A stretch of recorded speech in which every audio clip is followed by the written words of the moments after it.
खास तौर पर अशोक सिंघल हमारे सहयोगी इस खबर पर हमारे साथ जुड़ रहे हैं। अशोक, उन्होंने गुरु गोविंद सिंह के जयंती का जिक्र किया, कहा गुरु पर्व पर आइए समझौते की तरफ बढ़ते हैं। किसानों के भी रिएक्शन से यही लग रहा है कि बात बन सकती है इस बार। देखिए, किसान साफ तौर से कहा है कि कल हमारी बैठक होगी मोर्चे की, उसमें तय करेंगे। इस वक्त राकेश टिकैत जी हमारे साथ मौजूद हैं, उनसे पूछते हैं। राकेश जी, कुछ उम्मीद है हल निकलेगा? किसान राजी होंगे सरकार के जो प्रस्ताव हैं? नहीं होने। क्यों नहीं राजी होंगे? अरे राज्य क्यों हो, कहीं के लिए बैठा किसान बैठा के बिल रिफिल हो, एमएसपी पे कानून बने। ये सरकार का प्रस्ताव है, किसान का प्रस्ताव नहीं है। जो सरकार ने प्रस्ताव दिया है वो किसानों के बीच में हम रखेंगे कि ये बातचीत, क्योंकि उनको अपडेट करना पड़ता है किसानों को कि आज क्या हुआ, आज क्या हुआ, आज क्या हुआ। तो आज जो हुआ वो किसानों के बीच में कल रखेंगे। लेकिन आपने बैठक से पहले कहा कि नहीं राजी होंगे। अरे जब राजी नहीं होंगे तो मैं किसानों की भावनाएं बता रहा ना। किसानों ने इस बिलों को अपने दिल से जोड़ लिया कि ये रिफिल होने चाहिए, खत्म होने चाहिए। लेकिन नरेंद्र सिंह तोमर कह रहे हैं कि बहुत उम्मीद है कि सकारात्मक उनकी तरफ से। नहीं, हमारे उससे हुई है बातचीत, हमने करी है। बातचीत का दौर हमने खत्म नहीं करा, और कल बात करके 22 तारीख में फिर हम बात करेंगे सरकार से। और जो हमारा प्रपोजल, वहाँ से जो हमारे प्रस्ताव होंगे वो उनको हम दे देंगे। अशोक, एक सवाल उनसे जरूर पूछिए। दरअसल कुछ ही देर पहले किसान संगठनों के भी नेता जो बैठक से बाहर निकले हैं, उनका रुख जरा नरम है। हनान मुल्ला साहब की हम बात भी अपने दर्शकों को फौरन सुनाएंगे। वो कह रहे हैं कि अब हम चर्चा इस पर करेंगे, सरकार ने एक पहल की है। इनका रुख नरम, तो फिर टिकैत साहब इतने सख्त क्यों? आप सुनाते हैं जरा, आपको, हमारे दर्शकों को भी सुनाते हैं। हनान मुल्ला जब इस बैठक से बाहर निकले, उन्होंने क्या कहा है, जल्दी से सुनिए। अपना मीटिंग होगा ना। अच्छा, आपके किसान संगठन का सारे संगठन, मालूम है 500 संगठन है, कंसल्ट सबके करना पड़ेगा। सबके सहमति के आधार पर फिर परसों हम आके अपना जवाब देंगे। अच्छा, टुडे मीटिंग ऐसा मीटिंग था, एटमॉस्फेयर ठीक था। तो सरकार जब थोड़ा एक कदम आगे बढ़ा है पुराना हाल से, मालूम पड़ता है सरकार कुछ आगे बढ़ाने के लिए थोड़ा इंगित दिया है। तो हम इसको ध्यान में रखते हुए कल चर्चा करेंगे।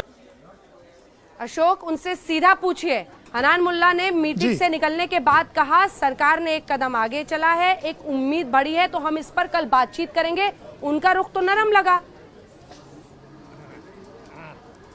राकेश जी, कुछ किसान नेताओं का नरम रुख है। जैसे हनान मुल्ला ने कहा कि सरकार एक कदम आगे बढ़ी है तो हम इस पे विचार करेंगे। तो आपको लगता है कि आपने कहा कि नहीं होगा, ऐसा रिपील होना चाहिए, लेकिन आपको लगता है कुछ किसान नेता जो हैं इस रुख को लेकर के, प्रस्ताव को लेकर नरम है? ये कहा कि कल चर्चा करेंगे हम इसमें वहाँ पे, और वहाँ पे सारी चीज़ें आएंगी वहाँ पे, और जो बहुमत से वहाँ पे सिद्ध होगा उसको बता देंगे परसों। अगर बहुमत कहेगा कि प्रस्ताव स्वीकार है तो आंदोलन खत्म हो जाएगा? जो आंदोलन थोड़ा खत्म होता है, उसके जो एनआईए के जो नोटिस जा रहे हुए हैं, जो मुकदमे दर्ज हरियाणा में हो रहे हुए हैं, जो एमएसपी पे कानून है, ये सारी चीजें हैं ना, वो भी आंदोलन का हिस्सा है। उसका आंदोलन नहीं ऐसे खत्म होता कि आंदोलन करा, उन्होंने कह दिया हमने मान लिया आप घर जाओ, तो सारी चीजें खत्म होंगी। बहुत सवाल है ना अभी। तो सरकार ये भी कह रही है ना कि आपको आंदोलन खत्म करना पड़ेगा अगर प्रस्ताव आपको स्वीकार है तो। सरकार कोई एडवाइजरी बोर्ड मेंबर है सरकार हमारी, सरकार कहेगी खत्म कर देंगे, ऐसे ही खत्म हो जाएगा आंदोलन। डेडलॉक खत्म नहीं होगा आपकी चार्ज? ऐसे कैसे खत्म हो जाएगा? सारी चीजें है ना, आंदोलन के दौरान के मुकदमे हैं वे खत्म होंगे, सारी चीजें होंगी। फिर 22 को आप क्या बताने वाले हैं? हम जब तो कह रहे हैं कि टूटेगा नहीं, तो बताएंगे 22 को, यही तो बताना है 22 को कि हमारा ये प्रस्ताव है।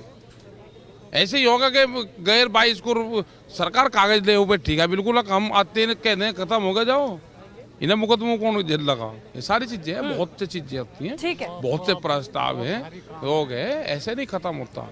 हाँ, कमेटियां वे कह रही कि कमेटी बढ़ाएंगे। चलते चलते 26 की जो ट्रैक्टर परेड है वो अंजा को कहना मैं भाई आना है, अब कहे थे नहीं, वो मानते नहीं, कहीं ना कहीं मोर्चे पे आना पड़ेगा। तो वहाँ बहुत मेहनत करती है वहाँ पे। 26 की परेड रहेगी? परेड रहेगी। हाँ, 26 की परेड भी रहेगी। कल विचार करेंगे, बहुत अच्छे फैसला होगा, ये खास तौर से राकेश टिकैत का कहना है। जी, धन्यवाद आपका अशोक इस तमाम जानकारी के लिए। तो एक रिएक्शन हमने आपको हनान मुल्ला साहब का दिखाया, वो भी किसान नेता है, संगठन की तरफ से अपने वो चर्चा में कृषि मंत्री के साथ शामिल थे, वहां पर आपने राकेश टिकैत को भी सुना। लेकिन 26 जनवरी को लेकर अभी भी ट्रैक्टर रैली को लेकर जिसे वो ट्रैक्टर परेड कह रहे हैं, उसको लेकर किसान अड़े हुए हैं। तो अब स्पेशल रिपोर्ट के इस हिस्से में चर्चा उसी ट्रैक्टर परेड की जो किसान 26 जनवरी को निकालेंगे।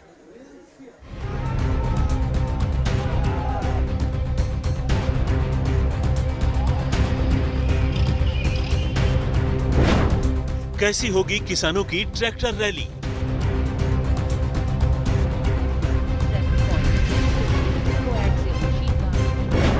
छब्बीस जनवरी को ट्रैक्टर रैली का प्लान। ये परेड लाखों ट्रैक्टर आएगा तो परेड निकालने के लिए आ रहा है, और क्या किस लिए आ रहा है ट्रैक्टर यहाँ पे?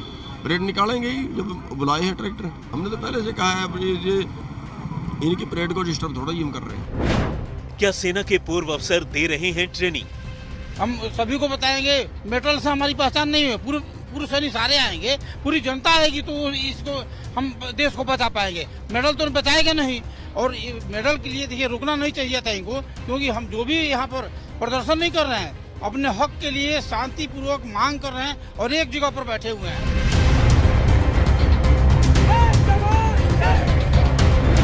क्या राजपथ की तरह निकालेंगे झांकी?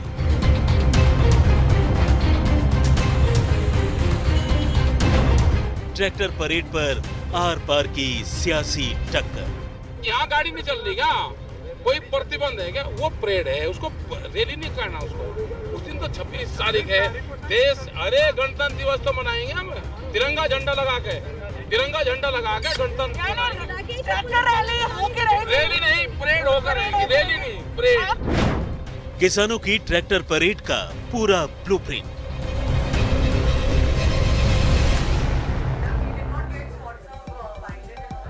तो किसान और सरकार के बीच बातचीत को लेकर एक अच्छी खबर तो आई है, लेकिन मामला अभी ट्रैक्टर परेड का है। आज मैं आपको एक्सक्लूसिव जानकारी इस पर दूंगी। मैं बताऊंगी कैसे 26 जनवरी को ये ट्रैक्टर परेड निकलेगी। मैं आपको ये भी बताऊंगी कि आखिर किसानों ने क्या तैयारी की है। बाकायदा झांकियां निकालने की तैयारी है। ट्रैक्टर पर तिरंगा भी होगा, किसान संगठन का झंडा भी होगा। ट्रैक्टर पर जिन किसानों की मौत हुई है उनके परिवार वाले भी होंगे, किसान जो हैं, और इसी के साथ पूर्व सैनिक भी होंगे, स्पोर्ट्स पर्सन्स भी, जहां खिलाड़ी भी होंगे, महिला किसान भी शामिल की जाएंगी इन्हीं ट्रैक्टर्स की झांकियों पर।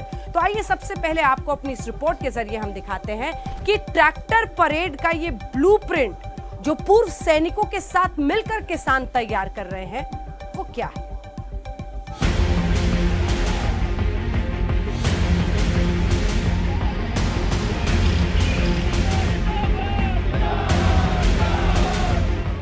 राजपथ पर गणतंत्र दिवस पर जैसे आपने टैंकों को चलते देखा होगा, 125 मिलीमीटर। क्या दिल्ली बॉर्डर पर 26 जनवरी को ठीक वैसे ही ट्रैक्टर दौड़ेंगे?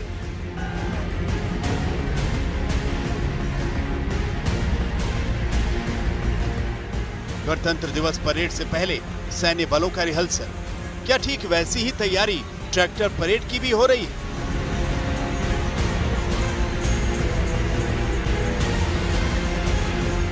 गणतंत्र दिवस के पर्व पर आप देश का शौर्य देखेंगे तो क्या किसानों की राष्ट्रभक्ति वाली झांकी भी दिखेगी? किसान संगठनों ने पूर्व फौजियों की मदद से पूरा प्लान तैयार कर लिया है। आप पूर्व फौजियों की जुबानी आगे का प्लान सुनिए। शांतिपूर्व आंदोलन चल रहा है जो कि राष्ट्र के लिए चल रहा है, तो यहाँ लगा सकता है, लेकिन इसको उन्होंने वो कर दिया कि नहीं ये आंदोलन है, तो हमने निकाल दिया। क्योंकि कल तक लगा रहे थे। हाँ, कल तक लगाया था, लेकिन हमारे पास भी लेटर एक ने भेजा था, तो हम लोग कोई बात नहीं, हम सभी को बताएंगे मेडल से हमारी पहचान नहीं है, पूरे सैनिक सारे आएंगे, पूरी जनता आएगी तो इसको हम देश को बचा पाएंगे। मेडल तो बचाएंगे नहीं। ट्रैक्टर परेड से ठीक पहले किसान आंदोलन में हिस्सा ले रहे पूर्व फौजियों को केंद्रीय सैनिक बोर्ड ने नियम याद दिलाए। सेना के रिटायर्ड जवानों को निर्देश दिए कि वर्दी पहनकर मेडल लगाकर प्रदर्शन में न जाएं। ऐसे एक्शन पर पूर्व फौजी सवाल उठा रहे हैं। मैं एक सवाल सरकार पे करना चाहता हूं, उन जो अफसरशाही पे जो इन्होंने निकाला है, क्योंकि मैटर सैनिक का, मैं पैरामिलिट्री फोर्सेस से हूं, लेकिन जब वो किसी डिबेट में बैठ के, किसी स्टूडियो में बैठ के मेडल लगा के चर्चा करते जो अधिकारी हैं, बड़े बड़े मूछों वाले, तमाम तमगे वाले, तो वहां क्यों लगाते हैं? क्या गणतंत्र दिवस होता है? क्या वो ऐसी कहीं न कहीं वो सत्ता पक्ष की बात करते हुए नजर आते हैं। जैसे तेज बहादुर मुद्दे पर जीडी बख्शी साहब ने कहा था, सरकार का पक्ष रखा था, तो वो मेडल का वहाँ क्या काम है? देश का किसान और सेना के पूर्व जवान आर पार की लड़ाई को तैयार है। बड़ी खबर ये भी आ रही है कि ट्रैक्टर परेड को लेकर तस्वीर साफ हो गई है, क्योंकि ट्रैक्टर परेड में सुप्रीम बाधा दूर हो गई। हम आपको ट्रैक्टर परेड की एक एक डिटेल बताएं, उससे पहले ट्रैक्टर परेड पर सुप्रीम कोर्ट की बड़ी टिप्पणी सुन लीजिए। किसानों की ट्रैक्टर रैली या किसी प्रदर्शन के खिलाफ सरकार की अर्जी पर कोई आदेश जारी नहीं करेंगे। हम पहले ही कह चुके हैं कि इस बारे में पुलिस को फैसला लेने दें। कोर्ट में अटॉर्नी जनरल की दलील काम नहीं आई। किसान संगठनों के वकील प्रशांत भूषण ने कोर्ट को किसानों का प्लान बताया। किसान आउटर रिंग रोड पर गणतंत्र दिवस मनाना चाहते हैं। इस दौरान शांति भंग की कोशिश नहीं की जाएगी।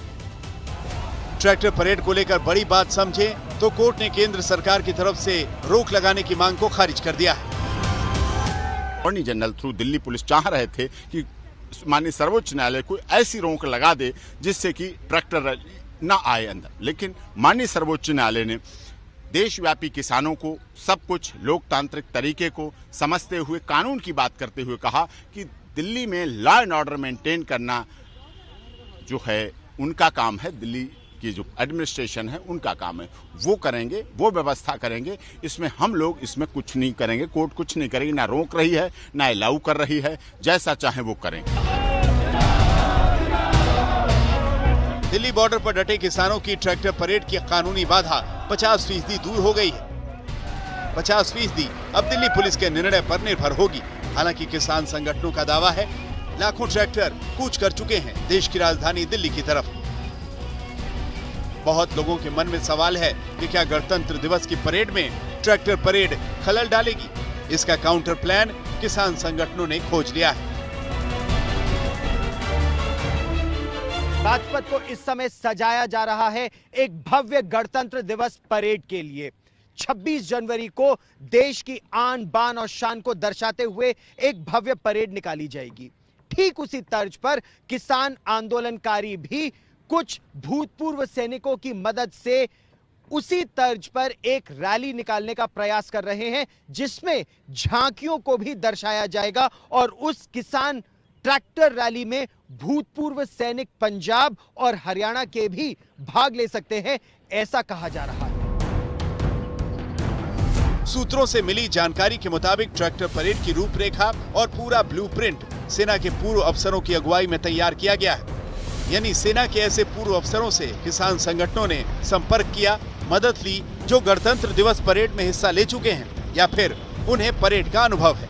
आज तक को मिली जानकारी के मुताबिक चंडीगढ़ में ट्रैक्टर परेड का ब्लूप्रिंट तैयार हुआ। सेना के पूर्व अफसरों ने परेड का खाका खींचा, रोड पर ट्रैक्टर के मूवमेंट का रूट मैप बनाया, ट्रैक्टर परेड से पहले रिहर्सल का प्लान बताया। किसान संगठनों से दिल्ली पुलिस ने मीटिंग की थी। मीटिंग में तर्क दिया था कि गणतंत्र दिवस के दिन ट्रैक्टर परेड से लॉ एंड ऑर्डर बिगड़ने की संभावना हो सकती है। इसी आशंका को दूर करने के लिए सेना के पूर्व फौजियों की मदद ली गई। अभी किसानों के ट्रैक्टर परेड का रूट फाइनल नहीं है, लेकिन ट्रैक्टर परेड का नजारा कैसा होगा ये प्लान तैयार समझिए। आगे ट्रैक्टर पर तिरंगे झंडे होंगे और ट्रैक्टर के पीछे ट्रालियों में झांकियां होंगी। ये झांकियां कृषि कानूनों से किसानों को आने वाली दिक्कतों पर आधारित होंगी। गणतंत्र दिवस परेड में भारत की सैन्य और सामरिक शक्ति के बाद सांस्कृतिक विरासत को भी दर्शाया जाता है अलग अलग झांकियों में।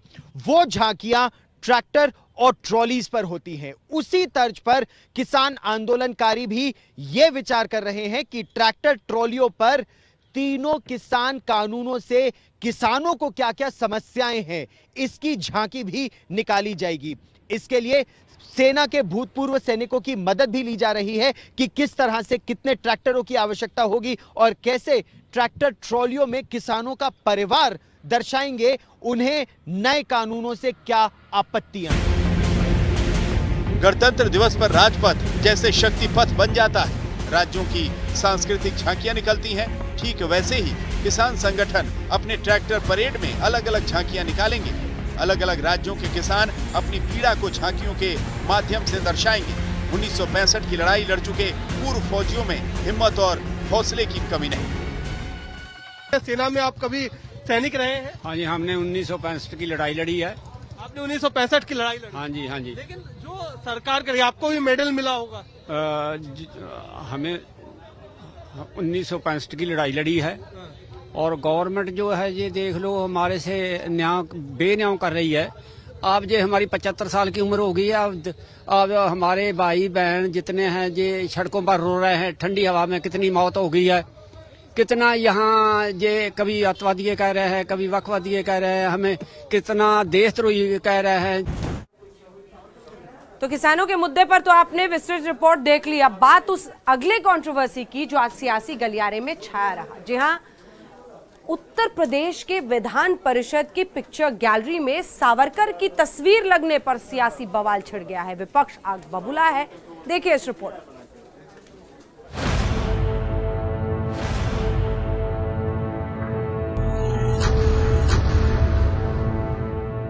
एक बार फिर सावरकर के अतीत का पन्ना कांग्रेस ने खोला और वर्तमान में भारतीय जनता पार्टी पर निशाना साधा।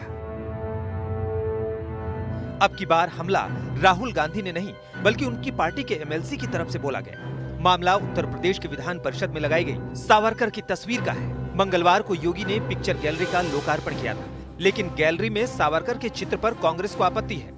कांग्रेस के एमएलसी दीपक सिंह ने कहा कि जिस गैलरी में देश के क्रांतिकारियों के चित्र हैं, उसी गैलरी में रिहाई के बदले अंग्रेजों से माफी मांगने वाले सावरकर का चित्र क्यों लगाया गया? कांग्रेस के नेता और कांग्रेस के एमएलसी ये सब लोगों को इतिहास पता ही नहीं है। ये इतिहास सीमित रखना चाहते हैं परिवार तक की। कांग्रेस के एमएलसी को तो इतना ही देख लेना चाहिए जो उनकी नेता इंदिरा गांधी जी ने कहा था जब डाक टिकट दिया था, कहा था कुछ भी हो जाए मगर एक बड़े योद्धा थे, इन्होंने राष्ट्रभक्ति की गाथाएं लिखी हैं, ये सब उन्होंने कहा। कांग्रेस को अब जो राष्ट्रभक्त हैं इस देश के, जिनका इतिहास में नाम होना चाहिए था, उनको अपमान करना बंद करना चाहिए। कांग्रेस एमएलसी की तरफ से विधान परिषद से सावरकर की तस्वीर हटाने के लिए परिषद के सभापति रमेश यादव को चिट्ठी लिखी। सभापति रमेश यादव ने सावरकर की तस्वीर वाले मुद्दे पर विधान परिषद के प्रमुख सचिव को तथ्यों की जांच कर कार्यवाही करने का निर्देश दिया है। सावरकर की तस्वीर पर कांग्रेस के विरोध पर बीजेपी ने मोर्चा संभाला। कांग्रेस को इंदिरा गांधी की टिप्पणी याद दिलाई। जो यातनाएं सावरकर को दी गईं, जिस तरह से उनका उत्पीड़न हुआ और जिस तरह से उनको लांछित करने का प्रयास किया गया, वो अपमानजनक है, त्रासद है। तब एक दो दलों के ऐसा कहने से कि इनका फोटो नहीं लगाया जाना चाहिए, एक राजनीतिक टिप्पणी है, इसे गंभीरता से लेने की आवश्यकता हम नहीं समझते। बीजेपी ने कांग्रेस पर क्रांतिकारी और राष्ट्रभक्ति सावरकर के अपमान का आरोप लगाया, लेकिन कांग्रेस की प्रतिक्रिया नहीं बदली। आजादी के आंदोलन में सावरकर जी की भूमिका को लेकर के पहले से ही गंभीर प्रश्न खड़े हैं। ये अपने आप में सच है कि सेलुलर जेल से उन्होंने कई बार माफीनामे लिखे। ये भी अपने आप में सच है कि माफी मिलने के बाद श्री सावरकर जी को लगातार पेंशन भी मिलती रही। भले ही कांग्रेस के नेता सावरकर के अतीत पर सवाल उठा रहे हों, लेकिन हकीकत ये भी है कि खुद इंदिरा गांधी ने सावरकर के सम्मान में कहा था कि वो वीर योद्धा थे। और तो और इंदिरा गांधी ने सावरकर का डाक टिकट जारी करवाया था। मनमोहन सिंह ने भी सावरकर की विचारधारा का विरोध किया, लेकिन उन्हें महान क्रांतिकारी बताया। अब सवाल है कि आखिर कांग्रेस में इस मुद्दे को लेकर कंफ्यूजन क्यों है? महाराष्ट्र विधानसभा चुनाव के दौरान भी विवाद हुआ था, जब बीजेपी की तरफ से सावरकर को भारत रत्न दिलाने की मांग की गई थी। आपको बता दें कि ये फैक्ट है कि सावरकर ने रिहाई के लिए चिट्ठी लिखी थी। उस चिट्ठी को लेकर कहा जाता है कि सावरकर ने अंग्रेजों से माफी मांगी थी, लेकिन इस दलील के पीछे सावरकर के समर्थक दूसरा तर्क देते हैं। तर्क ये कि सावरकर ने माफी अपने लिए नहीं बल्कि उन सभी राजनीतिक बंदियों को आजादी दिलाने के लिए मांगी थी जो जेल में बंद थे। कुमार अभिषेक, लखनऊ, आज तक। राजनीतिक घमासान तो आपने देख लिया। अब आइए आपको सुनाते हैं। हमने सावरकर के परिवार में जाकर उनसे बात की है। उनके पोते रंजीत सावरकर से ये बातचीत सुनिए। वीर सावरकर को लेकर एक और विवाद जुड़ गया है। यूपी असेंबली में सावरकर की एक फोटो है जिस पर आपत्ति कांग्रेस के एक एमएलसी ने लगाई है। हमारे साथ सावरकर जी के पोते रंजीत सावरकर जी मौजूद है। सर, आपत्ति उठाई है कांग्रेस के एमएलसी ने कि जो असेंबली में फोटो है उनका वो निकाला जाए। उनका कहना है कि जिस तरीके से अगर उनकी फोटो लगाई जाएगी तो जो बाकी के फ्रीडम फाइटर है उनका इंसल्ट होगा। देखिए, मैं सीधा कहना चाहता हूं कि हमने बार बार कहा है कि सावरकर जी ने कभी माफी मांगी नहीं। उनका माफीनामा कोई भी दिखा दो। उन्होंने जो मांग की थी वो ऐसी की थी कि सभी राजनीतिक कैदियों को छोड़ दो। उन्होंने इतना भी उसमें लिखा है कि अगर मुझे छोड़ने से कोई प्रॉब्लम है तो मुझे और मेरे भाई को मत छोड़ो, मगर अन्य बंदियों को छोड़ो। अगर ऐसे लेटर को आप माफीनामे कहेंगे तो फिर क्या है। और ये बार बार बताने की कि पुस्तिका भी हमने की है कि इसमें पूरे छापा है हमने पूरा। इसमें उनके जो एप्लीकेशन है, विक्रम संपत की एक पुस्तक है, उसमें पूरे एप्लीकेशन छापे हैं। तो उसके बावजूद भी जब सत्य आने के बाद भी ये लोग ये बार बार बोलते हैं। इसका एक दृष्टिकोण ये है कि ये सत्ता के लिए आज बीजेपी का विरोध करना है तो सावरकर को गाली दो। मगर एक बात ऐसे है कि आप अगर सावरकर के ऐसे लेटर को आप माफीनामा कहोगे तो मेरे पास गांधी के ऐसे लेटर है ना कि 1920 में उन्होंने एक लिखा था letter to the British gentleman in India. वहां पे लिखते हैं कि मैं भारत में से सबसे स्वामिनिष्ठ ब्रिटिश का ये हूं, समर्थक हूं। तो ये तो सावरकर के बाद की बात है। गांधी खुद को कहते हैं कि मैं सबसे स्वामिनिष्ठ हूं। तो क्या हो गया उसके बाद। अब लेटर ही देखो तो गांधी ने एक लेटर में तो ये जो अफ्रीका में जब थे तो उन्होंने कहा कि वहां के काले लोगों के साथ हमारी हिंदुस्तान के लोगों की तुलना मत करो। वो लोग काफिर है, वो उनकी औकात ऐसी है कि बीवी खरीदने के लिए कुछ पैसे कमाओ और बाद में पूरा शराब में करो। ये गांधी जी के शब्द है, काफिर उन्होंने यूज किया है। तो आज क्या मैं कहूँ ना वंशवादी, अगर एक न्याय आप सावरकर जी को दे रहे तो गांधी के पत्र भी देखिए, गांधी का 20 का पत्र देखिए, नेहरू का पत्र देखिए। 1923 में वो जब जेल में थे तब असहकार आंदोलन था। असहकार का नारा था कि आप सरकार से कोई भी सहयोग ना करें, आप टैक्स मत भरो, आप स्कूल मत जाओ, आप कॉलेज मत जाओ, आप कोर्ट में मत जाओ। तो ये दूसरे को बोलते असहकार करो। और जेल में से अपने पिताजी को चिट्ठी लिखते हैं कि पिताजी मैं जेल में हूं तो मैं आपका इनकम टैक्स नहीं भर सकता, पिछले साल भरा, तो आप मुझे बैंक के स्टेटमेंट भेज दो। ये लेटर्स मेरे पास है अवेलेबल। और ये collective works of Mahatma Gandhi में भी है, गांधी जी के लेटर्स, और नेहरू के letter collective works of Nehru में है। तो ये कोई बात नहीं, ये मगर कोई देखता नहीं जाके अब ये लेटर्स भी निकलना चाहिए। वो जनता को बोलते आप असहकार करो, अपने पिताजी को बोलते आप टैक्स भरो, मैं आपकी मदद करता हूँ ये जेल में से। ये तो जनता से द्रोह हो गया। सावरकर ने तो क्या किया है, सिर्फ अपने क्रांतिकारी सहयोगियों की मुक्तता मांगी है और उसमें क्या गलत है, कुछ गलत नहीं किया। मगर उसको अगर आप देशद्रोह कहोगे तो इसको क्या कहोगे, समान न्याय लगाओ। ये समान न्याय लगाओ। और मैं तो कहता हूं कि आज सभी कॉलेजेस है, हमारे लॉ के कॉलेजेस, वो लोग ले इशू इसमें आज की धारा लगाए। तो स्पेशल रिपोर्ट में आपने अब तक देखा किसान आंदोलन से जुड़ी खबर, सावरकर कंट्रोवर्सी की हर बारी की। अब हम आपको बताते हैं कैसे तांडव पर, जी हां, वेब सीरीज तांडव पर देश में छिड़ा हुआ है महातांडव। बैन चाहिए, यही कहना है विरोध प्रदर्शनकारियों का, क्योंकि उनका कहना है कि सीन काट छाट से बात नहीं बनने वाली है। धार्मिक भावनाओं का ये पूरा मुद्दा है।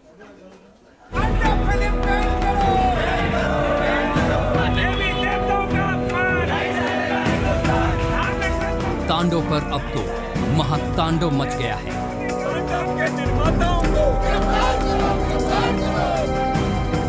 तांडव के डायरेक्टर की माफी क्यों नहीं मंजूर?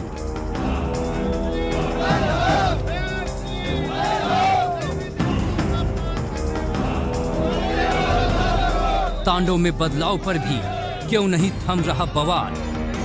ये फिल्मी को गिरफ्तार करो,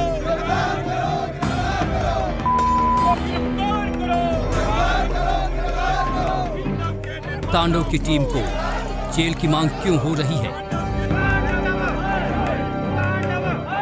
वेब सीरीज को लेकर महाराष्ट्र और केंद्र में क्या टकराव है? तांडव पर मुंबई पहुंची यूपी पुलिस ने क्या एक्शन लिया?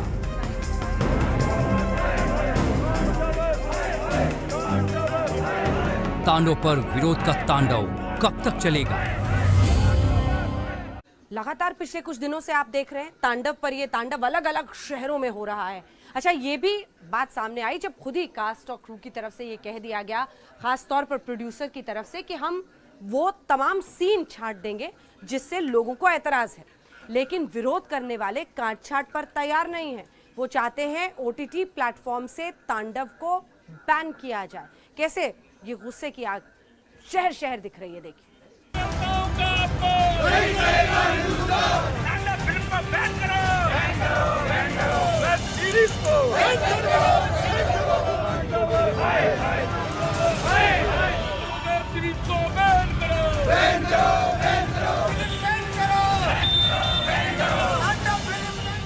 अब तो सीधे वेब सीरीज तांडव को बैन करने की मांग हो रही है।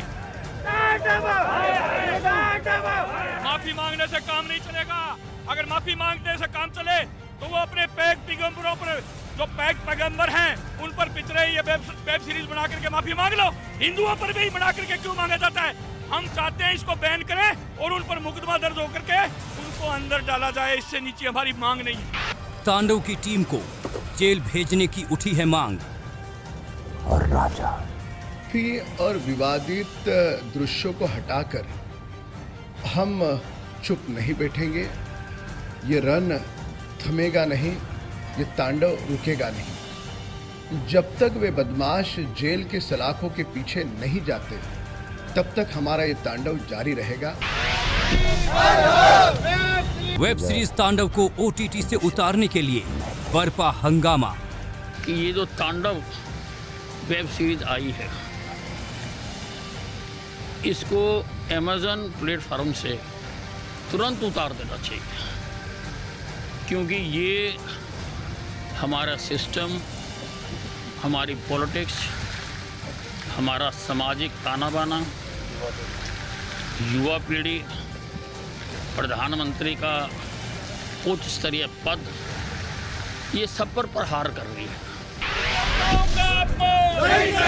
वेब सीरीज तांडव की टीम को माफ करने को तैयार नहीं साधु संत समाज। वो सोचते हैं कि माफी मांग लेने से हम लोग माफ कर देंगे, तो संत महात्मा इसको कभी माफ नहीं कर सकते हैं।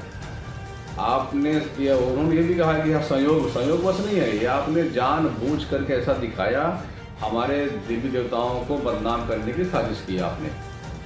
जितने भी मुस्लिम निर्देशक हैं और जितने भी मुस्लिम हीरो हैं, यदि वो लिखित रूप से जहां है अपने सक्षम अधिकारी को के पास एक लिखित एफिडेविट पेश करें कि दोबारा ऐसी गलती हम लोग नहीं करेंगे, किसी भी सनातन परंपरा के देवी देवता को हम आपत्तिजनक नहीं दिखाएंगे, तब ये बात बनती है।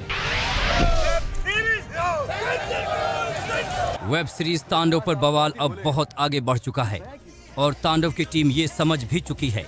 इसलिए पहले तांडव की टीम ने सामूहिक माफी मांगी। उसके बाद खुद तांडव के डायरेक्टर अली अब्बास जफर ने ये कहा कि वेब सीरीज के जिन सीन्स और डायलॉग्स पर विरोध हो रहा है वो हटा लेंगे। अली अब्बास जफर ने लिखा कि हमारा किसी भी व्यक्ति, जाति, समुदाय, नस्ल, धर्म या धार्मिक विश्वासों की भावनाओं, किसी संस्था, राजनीतिक दल या व्यक्ति का, जीवित या मृत का, भावनाओं को आहत करने का इरादा नहीं था। तांडव की कास्ट और क्रू की तरफ से व्यक्त की गई चिंताओं को संज्ञान में लेते हुए वेब सीरीज में बदलाव करने का निर्णय लिया गया है। हम सूचना एवं प्रसारण मंत्रालय को इस मामले में मार्गदर्शन करने और समर्थन देने के लिए धन्यवाद करते हैं। हम एक बार फिर माफी मांगते हैं कि अगर किसी व्यक्ति की भावनाएं आहत हुई हैं। लेकिन अली अब्बास जफर की यह माफी तांडव का विरोध कर रहे लोगों को कतई कबूल नहीं है। बीजेपी नेता राम कदम ने यह तक कह दिया कि बॉलीवुड वाले हिंदू समाज को हल्के में लेने की कोशिश न करें। हिंदी फिल्म जगत के कुछ लोगों ने हिंदू समाज को बड़े हल्के में लिया है और विगत 20 वर्षों से लगातार हमारे देवी देवताओं को, हमारी श्रद्धा पर गहरा प्रहार करने का उनका दुस्साहस लगातार जारी है और इस बार संयम टूट चुका है। हम रुकेंगे नहीं, हम थमेंगे नहीं। तांडव के निर्माताओं को गिरफ्तार करो, वेब सीरीज को। सिर्फ मुंबई ही नहीं बल्कि दिल्ली में भी बीजेपी नेता विजय गोयल तांडव के खिलाफ जंतर मंतर पर धरना प्रदर्शन करने बैठ गए और वेब सीरीज को बैन करने की मांग उठाने लगे। वेब सीरीज को बैन करो।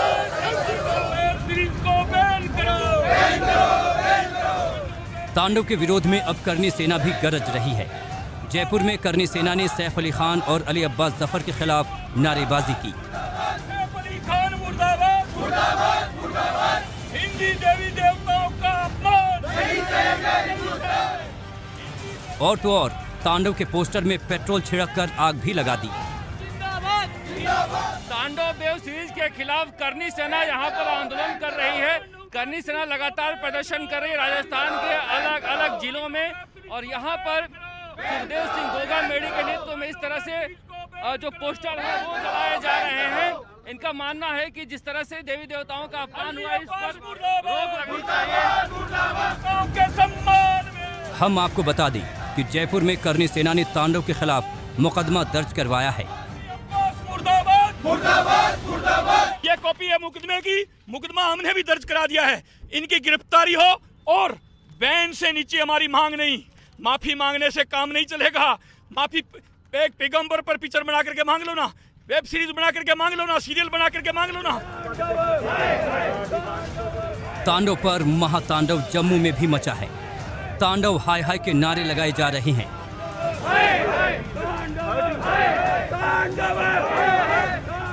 विरोध के इस जुलूस में तांडव के पोस्टर भी फूंके गए। इस विरोध प्रदर्शन में मुसलमान भी शामिल हुए। पूरे हिंदुस्तान के अंदर तांडव फैला हुआ है।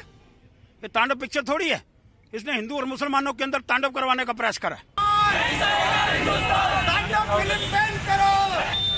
अब सवाल ये है कि तांडव पर ये तांडव कब थमेगा? क्या वेब सीरीज तांडव बैन हो जाएगी?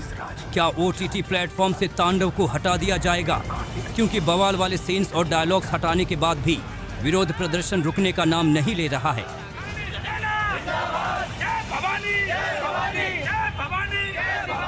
मुंबई से सौरभ वक्तानिया के साथ शरद कुमार, जयपुर आज तक।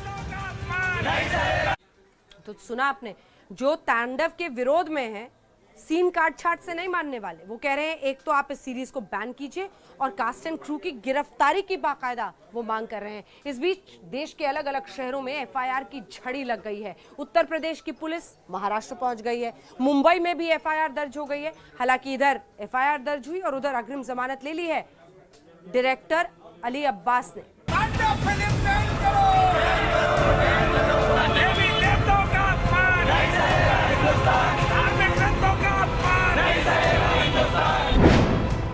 तांडव पर मुंबई में FIR, तांडव पर लखनऊ में FIR, तांडव पर ग्रेटर नोएडा में FIR, तांडव पर जयपुर में FIR, तांडव पर जबलपुर में FIR। ये तांडव पर महातांडव की नई पिक्चर। एक साथ तांडव पर धावा बोल दिया गया है। जगह जगह मुकदमे दर्ज हो रहे हैं और तांडव की पूरी टीम का एक साथ विरोध हो रहा है। फिल्म तांडव की पूरी स्टार कास्ट देख लीजिए। सैफ अली खान, डिम्पल कपाड़िया, सुनील ग्रोवर, तिग्मांशु धूलिया, डीनू मौर्य, कुमुद मिश्रा, मोहम्मद जिशान अयूब, गौहर खान और कृतिका कामरा। लखनऊ के हजरतगंज थाने में हुई FIR के बाद यूपी पुलिस की स्पेशल टीम वेब सीरीज तांडव के क्रू से पूछताछ करने के लिए मुंबई पहुंच चुकी है। आज तक का कैमरा और आज तक की टीम भी यूपी पुलिस की इस टीम के पीछे रही। आखिर यूपी पुलिस क्या एक्शन लेने वाली है? आज तक की टीम ने यूपी पुलिस के इंस्पेक्टर अनिल सिंह से बात की। तो आज सवेरे है ना, सवेरे पहुंचे नहीं। अभी तो हम ऑफिसर से मिल रहे हैं ना। अभी कुछ आईओ है आगे नहीं जानकारी। अभी तो हम यहाँ मिल रहे हैं, सारे अधिकारियों से मिल रहे हैं ना। अभी क्या जानकारी बता दें आपको? हम कुछ हुआ ही नहीं अभी तो। अभी नहीं कुछ हुआ है। कुछ नहीं। आगे क्या कर रहे हैं? प्लान कर रहे हैं। जब होगा तो हमारे अधिकारी बता देंगे आपको जो कुछ भी होगा। तो यहाँ से कहाँ जा रहे हैं? अभी हम बताएंगे आपको कहाँ जा रहे हैं। हाँ। इंस्पेक्टर साहब ने तो एक्शन पर पूरा सस्पेंस बरकरार रखा। सवाल ये है कि यूपी पुलिस मुंबई में क्या क्या कर सकती है? क्या यूपी पुलिस तांडव निर्माता निर्देशक को गिरफ्तार करेगी? क्या यूपी पुलिस सिर्फ FIR में दर्ज नामों से पूछताछ करेगी? FIR के तहत यूपी पुलिस को मुंबई में क्या क्या अधिकार हैं? आज तक की टीम ने मुंबई में यूपी पुलिस की टीम से सवाल किए तो लखनऊ में ADG law and order Prashant Kumar से भी पूछा कि मुंबई में यूपी की टीम तांडव की कास्ट और क्रू पर कौन सा एक्शन लेने वाली है। गिरफ्तारी भी हो सकती है क्योंकि कई लोगों के नाम हैं, फिल्म डायरेक्टर, प्रोड्यूसर, यहाँ तक कि जो फिल्म के एक्टर हैं, सबों को बनाया गया है इसमें वादी। तो क्या कोई गिरफ्तारी भी हो सकती है? उत्तर प्रदेश पुलिस उन्हें गिरफ्तार करके ला भी सकती है या फिर वहाँ इनकी जांच ही करेगी? गिरफ्तारी और विवेचना इसका एक सभी पहलू होते हैं जिसको विवेचक इस चीज़ को कंसीडर करेंगे और गिरफ्तारी के संबंध में माननीय सर्वोच्च न्यायालय के भी समय समय पे जो निर्देश मिलते रहते हैं उन सभी कार्रवाइयाँ जैसे मैंने आपको बताया विधिक तरीके से होगी और हम लोग ये सुनिश्चित कराएंगे कि हम विवेचना को एक कानूनी तरीके से चलाएं और अभी ये तो गिरफ्तारी करना न करना विवेचक का विशेषाधिकार है और उसमें किसी भी सीनियर अफसर पे के लिए कमेंट करना उचित नहीं है।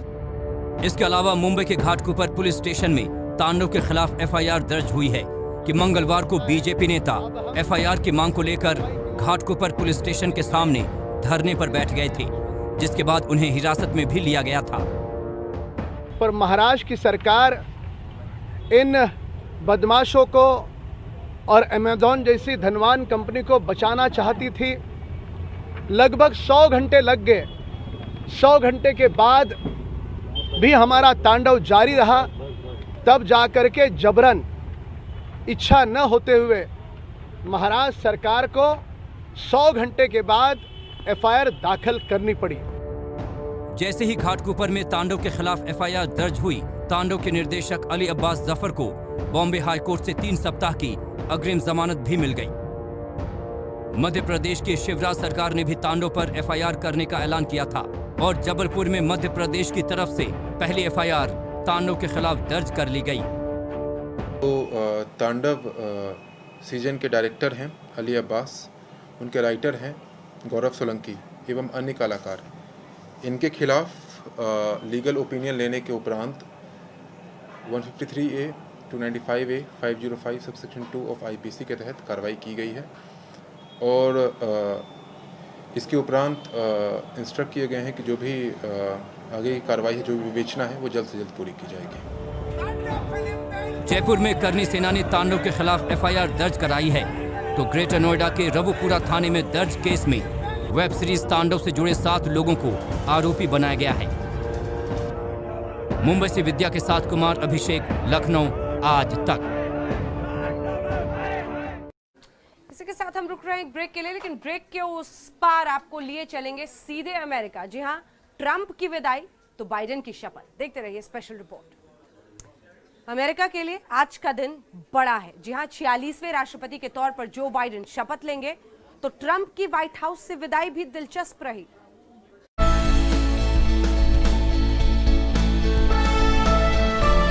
आज से अमेरिका से ट्रंप युग खत्म हो गया और व्हाइट हाउस से डोनाल्ड ट्रंप की विदाई हो गई। We did what we came here to do and so much more. और अब बाइडेन युग की शुरुआत हो रही है। जी हां, जो बाइडेन अमेरिका के 46वें राष्ट्रपति के तौर पर शपथ लेने जा रहे हैं। आज से दुनिया के सबसे शक्तिशाली मुल्क की बागडोर जो बाइडेन के हाथों में होगी। बाइडेन के प्रशासन में करीब 20 भारतीय मूल के अमेरिकी नागरिकों को अहम पदों पर नामित किया गया है। इनमें कमला हैरिस का नंबर सबसे ऊपर है। कमला हैरिस बाइडेन की सरकार में उपराष्ट्रपति पद संभालेंगी। आज रात 9:45 पर जो बाइडेन शपथ लेंगे। आज तक ब्यूरो। इसी के साथ स्पेशल रिपोर्ट में इतना ही। देश दुनिया की बाकी खबरों के लिए आप देखते रहिए आज तक। नमस्कार, मैं हूं अंजना ओम कश्यप। हमें उम्मीद है ये वीडियो आपको पसंद आया होगा। लेटेस्ट खबरों के लिए यूं ही देखते रहिए आज तक और इस वीडियो के पसंद आने पर लाइक, शेयर एंड सब्सक्राइब करना ना भूलें।